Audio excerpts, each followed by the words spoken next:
Hello everyone, good evening. उम्मीद करती हूँ आप सभी अच्छे होंगे और स्वस्थ होंगे। स्वागत है आप सभी का GIC GDC UP PGT assistant professor MPPSC RPSC जितने भी सोशियोलॉजी से रिलेटेड आगामी दिनों में एग्जाम होने वाले हैं सबके लिए ये वीडियो काफ़ी हेल्पफुल है।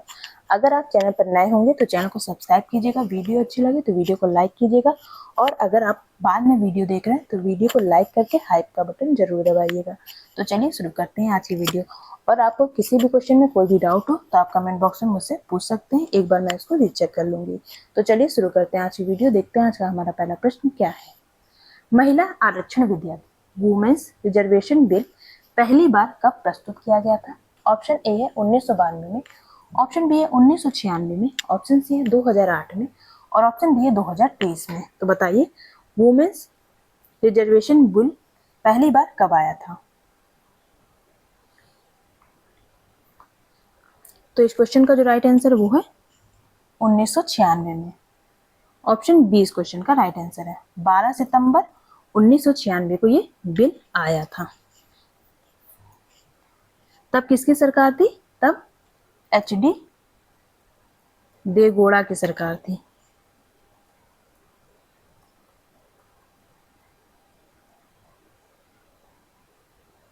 नेक्स्ट क्वेश्चन देखिए, एक्सप्लेनेशन इसका देख लीजिए। यह विधेयक संसद और राज्य विधानसभाओं में महिलाओं को 33% आरक्षण देने के लिए लाया गया था। 2023 में इसे नारी शक्ति वंदन अधिनियम के रूप में पारित किया गया है। नेक्स्ट क्वेश्चन, डबल कॉन्शियसनेस की संकल्पना किसने दी है? ऑप्शन ए टूबाय, ऑप्शन बी है जीएच मीट, ऑप्शन सी है टार्कट पार्सन और ऑप्शन डी है आगस्ट कॉर्न। तो बताइए डबल कॉन्शियसनेस की अवधारणा किसने दी है? द्वैत चेतना। तो इसकी अवधारणा दी है ईबी डुबाय ने। ऑप्शन ए इसका राइट आंसर है।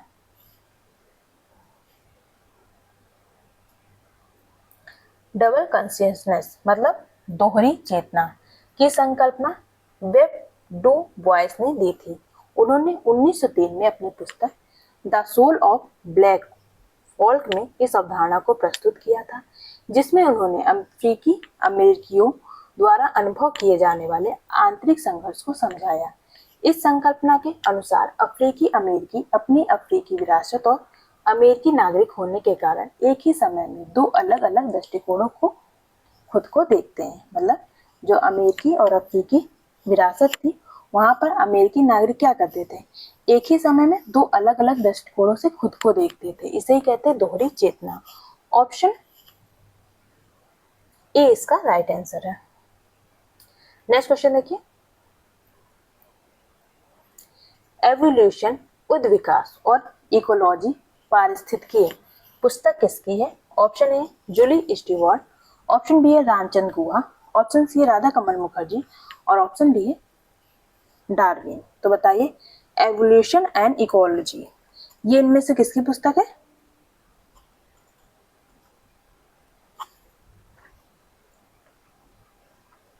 तो ये है आपका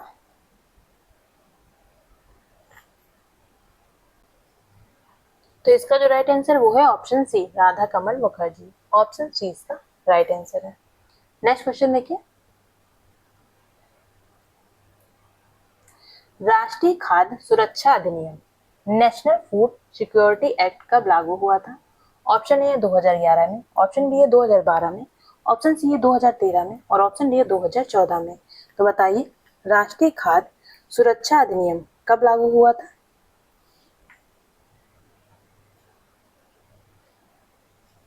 तो ये लागू हुआ था 2013 में। ऑप्शन सी इस क्वेश्चन का राइट आंसर है।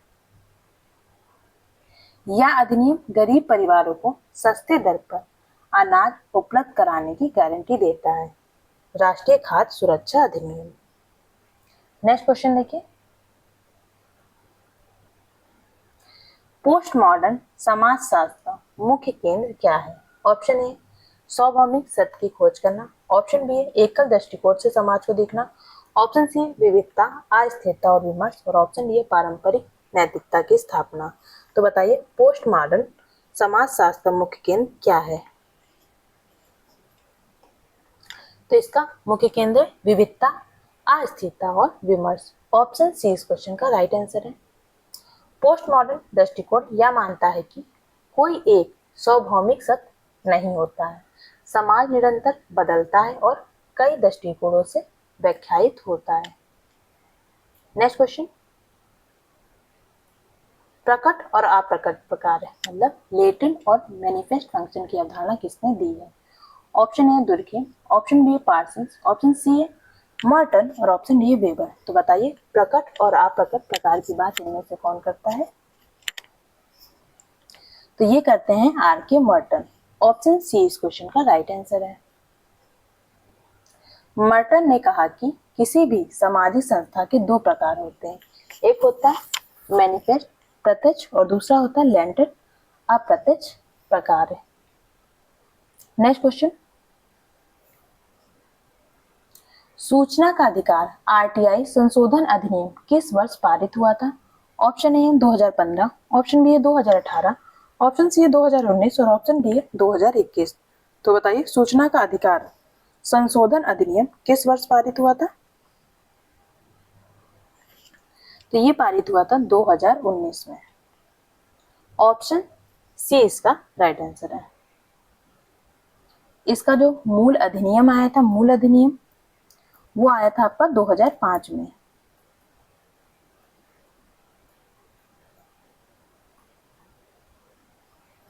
नेक्स्ट क्वेश्चन, अनुसूचित जाति और जनजाति अत्याचार निवारण अधिनियम SC/ST एक्ट कब लागू हुआ था?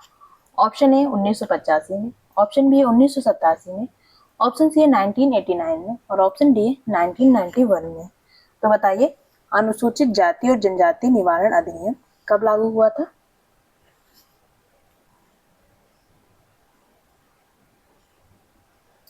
तो ये हुआ था 11 सितंबर 1989 में। ऑप्शन सी इसका राइट आंसर है। नेक्स्ट क्वेश्चन देखिए,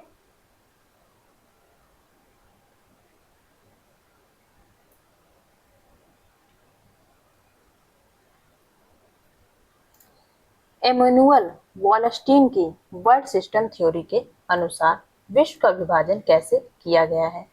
ऑप्शन ए वर्गों के आधार पर, ऑप्शन बी है राजनीतिक प्रणालियों के आधार पर, ऑप्शन सी है कोर, सेमी पेरिफेरी और पेरिफेरी देशों में और ऑप्शन डी है धार्मिक आधार पर। तो बताइए वर्ड सिस्टम थ्योरी में विश्व का विभाजन कैसे किया गया है? वर्ड सिस्टम थ्योरी किसने दी थी? इमैनुअल वॉलस्टीन ने दी थी।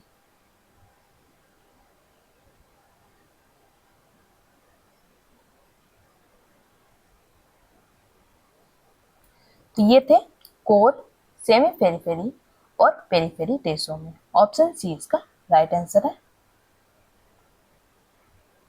वॉलस्टीन ने कहा कि पूंजीवादी विश्व व्यवस्था में विकसित देश कोर, विकासशील देश को सेमी पेरिफेरी और अविकसित देश पेरिफेरी कहलाते थे।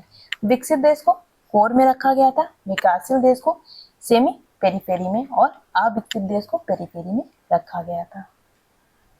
नेक्स्ट क्वेश्चन,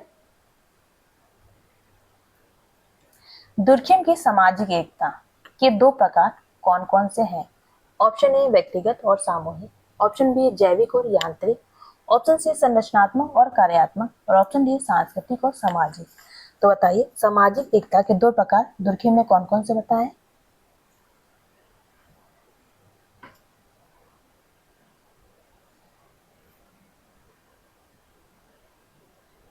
तो इन्होंने मैकेनिकल और ऑर्गेनिक सॉलिडारिटी की बात की है, जैविक और यांत्रिक।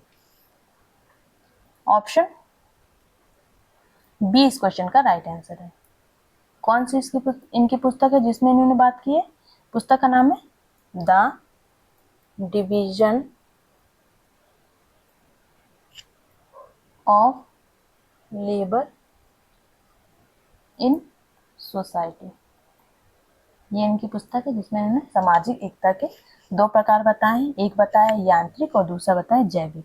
यांत्रिक को मैकेनिकल और जैविक को ऑर्गेनिक सॉलिडारिटी बोला जाता है। नेक्स्ट क्वेश्चन, दुर्की में पारंपरिक समाजों को यांत्रिक एकता और आधुनिक औद्योगिक समाजों को जैविक एकता से जोड़ा, जहां कार्य विभाजन एकता के आधार पर बनता है। पारंपरिक समाज को किससे जोड़ा था? यांत्रिक एकता से। और आधुनिक समाज को जोड़ा था जैविक एकता से। नेक्स्ट क्वेश्चन, किशोर न्याय बाल संरक्षण और देखरेख अधिनियम कब लागू हुआ था? जे एक्ट आपको बताना है कब आया था। ऑप्शन ए 2000 में, ऑप्शन बी 2006 में, ऑप्शन सी है 2010 में और ऑप्शन डी है 2015 में। तो बताइए जे एक्ट कब आया था?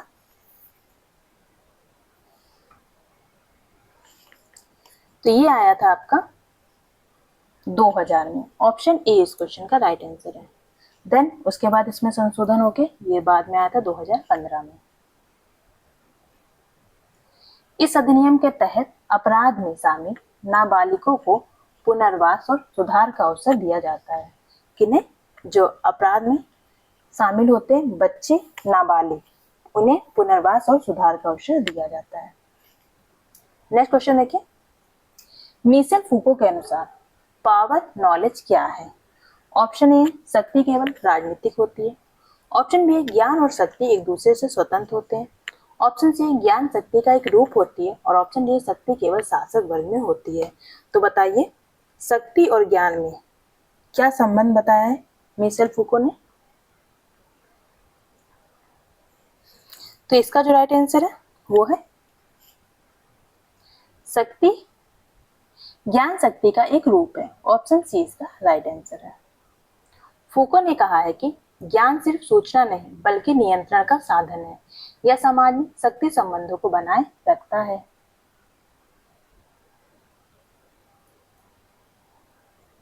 नेक्स्ट क्वेश्चन देखिए, सूचना प्रौद्योगिकी संशोधन अधिनियम कब पारित हुआ था? ऑप्शन ए 2005 में, ऑप्शन बी 2006 में, ऑप्शन सी 2008 में और ऑप्शन डी 2010 में। तो बताइए सूचना प्रौद्योगिकी संशोधन अधिनियम कब पारित हुआ था?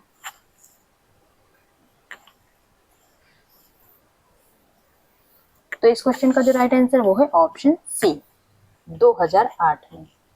2008 में पारित हुआ था और 2009 में क्या हुआ था? लागू हुआ था।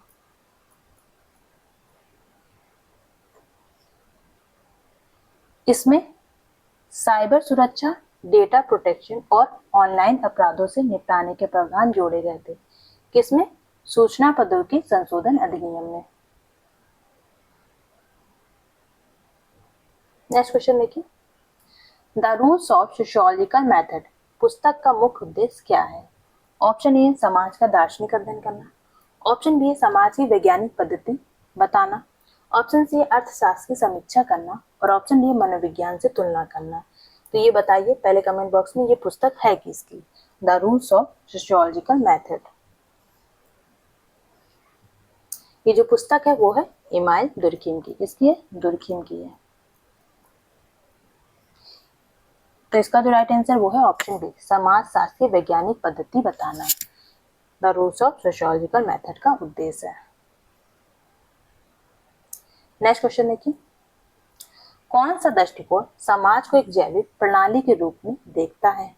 Option A conflict perspective, option B structural functionalism, option C symbolic interactionism और ऑप्शन डी फिनोमेनोलॉजी। तो बताइए कौन सा दृष्टिकोण समाज को जैविक प्रणाली के रूप में देखता है? तो ये आंसर जो राइट होगा वो है ऑप्शन बी स्ट्रक्चरल फंक्शनलिज्म, मतलब संरचनात्मक प्रकारवाद। इससे संबंधित राइटर कौन कौन से हैं? एक तो आपके हो गए स्पेंसर, फिर हो गए आपके दुर्खीम, ब्राउन, पार्सन्स, ये सभी क्या है? संरचनात्मक प्रकारवादी है। नेक्स्ट क्वेश्चन देखिए, इसका एक्सप्लेनेशन देख लीजिए। प्रक्रियात्मक दृष्टिकोण, फंक्शनल पर्सपेक्टिव और जैविक सिद्धांत, ऑर्गेनिक थ्योरी समाज को एक जैविक प्रणाली के रूप में देखते हैं। इस दृष्टिकोण के अनुसार समाज एक जीव की तरह होता है जिसमें विभिन्न सामाजिक संस्थाएं जैसे कि परिवार, शिक्षा और सरकार अलग अलग अंगों की तरह काम करती है और समाज को बनाए रखने के लिए एक साथ काम करती है। ऑप्शन बी इस क्वेश्चन का राइट आंसर है। नेक्स्ट क्वेश्चन देखिए, प्रत्येक संस्कृति में अनेक दिशा निर्देश होते हैं जो किसी विशेष परिस्थिति में आचरण को निर्देशित करते हैं। ऐसे दिशा निर्देशों को क्या कहा जाता है? ऑप्शन ए मानदंड, ऑप्शन बी है संस्कृति, ऑप्शन सी है लोकाचार और ऑप्शन डी है रीति रिवाज। तो बताइए, प्रत्येक संस्कृति में अनेक दिशा निर्देश होते हैं जो किसी विशेष परिस्थिति में आचरण को निर्देशित करते हैं। ऐसे दिशा निर्देश को क्या कहा जाता है?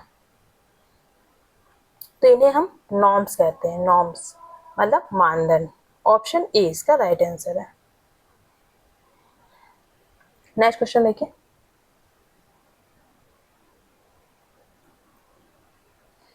उन्नीस का शारदा अधिनियम क्या था? आपको ये बताना है। ऑप्शन ए है हिंदुओं में विधवा पुनर्विवाह की अनुमति दी गई थी। ऑप्शन बी है बाल विवाह को समाप्त किया गया था।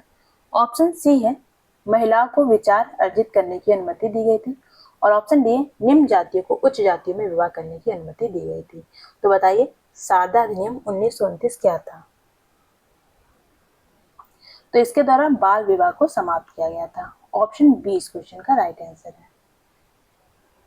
नेक्स्ट क्वेश्चन देखिए,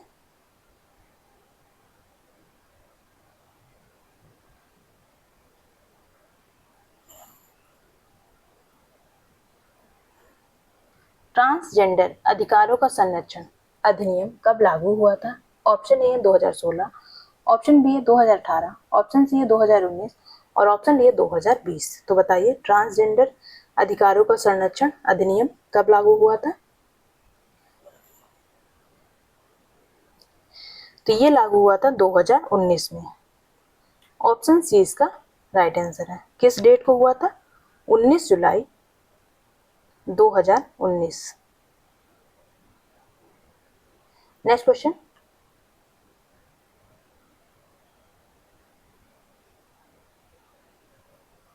विकलांगजन अधिकार अधिनियम कब पारित हुआ था? Right to person with disabilities act. Option A 1995, option B है 2005, ऑप्शन सी है 2016 और ऑप्शन डी है 2019। तो बताइए विकलांगजन अधिकार अधिनियम कब पारित हुआ था? तो ये 2016। ऑप्शन सी इसका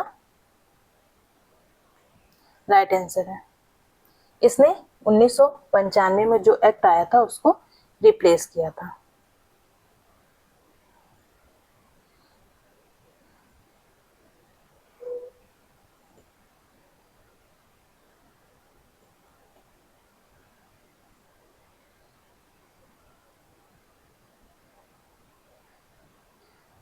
नेक्स्ट क्वेश्चन,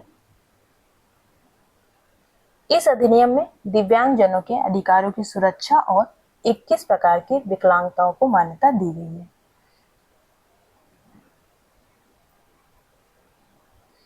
किसका मानना है कि विवाह परिवार में निहित है, ना कि परिवार विवाह में? Option A Murdock, option B है मार्क्स, ऑप्शन सी है मॉर्गन और ऑप्शन डी है वेस्टरमान। तो बताइए, ये परिभाषा किसने दी है? विवाह परिवार में निहित है, ना कि परिवार विवाह में। तो ये मानना था वेस्टरमान का। ऑप्शन डी इस क्वेश्चन का राइट आंसर है। नेक्स्ट क्वेश्चन देखिए, टोटल 25 क्वेश्चन हम लोग करेंगे। रूपांतरित अर्थ में भारत में ग्राम समुदाय उन राजवंशों की सीमाओं से बहुत आगे थे जिन्होंने बड़े शहरों पर शासन किया था। यह कथन किसने दिया है? ऑप्शन ए एस.सी. दुबे ने, ऑप्शन बी है एम.एन. श्रीनिवास ने, ऑप्शन सी है बिडलमैन ने और ऑप्शन डी है जी.एस. घुर्रे ने। तो बताइए, ये स्टेटमेंट किसकी है?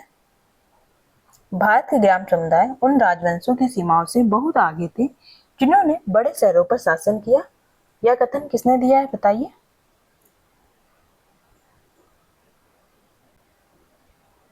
तो ये मानना था बिडलमैन, जिन्हें हम बॉर्डन पावेल के नाम से भी जानते हैं। ऑप्शन सी इस क्वेश्चन का राइट आंसर है। नेक्स्ट क्वेश्चन, सूचना का अधिकार से संबंधित पहला राज्य कौन सा था? Option A Kerala, option B है महाराष्ट्र, ऑप्शन सी है तमिलनाडु और ऑप्शन डी है मध्य प्रदेश। तो बताइए सूचना का अधिकार से संबंधित पहला राज्य इनमें से कौन सा था? तो ये था आपका तमिलनाडु। ऑप्शन सी इसका राइट आंसर है। नेक्स्ट क्वेश्चन, तमिलनाडु ने 1997 में सूचना का अधिकार लागू किया। बाद में 2005 में केंद्र सरकार ने आरटीआई एक्ट बनाया। आरटीआई मतलब सूचना अधिकार अधिनियम। नेक्स्ट क्वेश्चन, इस मत का समर्थन किसका था? यह समझने के लिए कि किशनगढ़ी उत्सव में संस्कृतिकरण इतनी बड़ी श्रृंखला में इतनी छोटी दूरी तक क्यों पहुंचा, सभ्यता के प्राथमिक या अंतर्जात प्रक्रिया की अवधारणा उपयोगी मार्गदर्शन प्रदान करती है। परिभाषा के अनुसार अंतर्जात सभ्यता वह है जिसकी महान परंपरा स्वाभाविकरण प्रक्रिया से उत्पन्न होती है। ये आपको बताना है किसकी कोटेशन है। Option A Milton Singer, option B है ऑस्कर लेविस, ऑप्शन सी है मैककेम मेरिस और ऑप्शन डी है एस.सी. दुबे। तो इसका सिंपल सा आंसर, अगर आपको पता है किशनगढ़ी गांव का अध्ययन किसने किया था तो आप ये क्वेश्चन आसानी से सॉल्व कर लेंगे।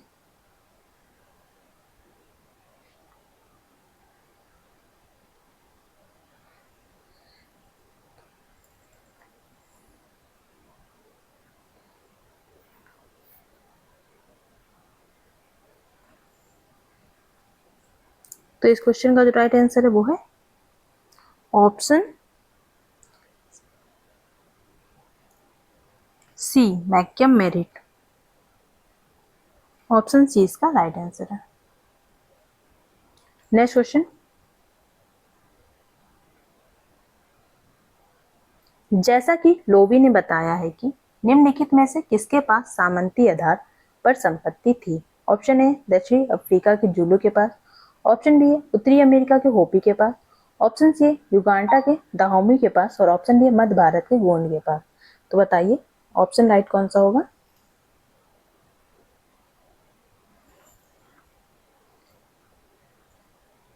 तो इस क्वेश्चन का जो राइट आंसर वो है ऑप्शन डी मध्य भारत के गोंड के पास। ऑप्शन डी इसका राइट आंसर है। नेक्स्ट क्वेश्चन और आज की वीडियो का ये लास्ट क्वेश्चन है, जलवायु परिवर्तन पर राष्ट्रीय कार्य योजना national action plan on climate change कब शुरू हुआ था? ऑप्शन ए 2005 में, ऑप्शन बी है 2007 में, ऑप्शन सी है 2008 में और ऑप्शन डी है 2010 में। तो बताइए कब आया था NAPCC?